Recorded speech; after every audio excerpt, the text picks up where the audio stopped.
ঈদ যাত্রায় গাজীপুরের ঢাকা ময়মনসিংহ ও ঢাকা টাঙ্গাইল মহাসড়কে বেড়েছে যানবাহনের চাপ। গাড়ির বাড়তি চাপ ও যাত্রী ওঠানামা করায় কয়েকটি পয়েন্টে গাড়ির ধীর গতি রয়েছে। যানজট নিরসন ও যাত্রীদের নিরাপত্তায় পুলিশ ও অন্যান্য আইনশৃঙ্খলা বাহিনীর সদস্যরা কাজ করছেন। বুধবার সকাল থেকে ঢাকা টাঙ্গাইল ও ঢাকা ময়মনসিংহ মহাসড়কে কয়েক গুণ গাড়ির চাপ বেড়েছে।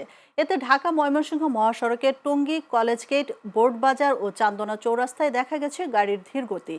চান্দনা চৌরাস্তায় সড়কের পাশে গাড়ি পার্কিং করায় রাস্তা সংকুচিত হয়ে গেছে।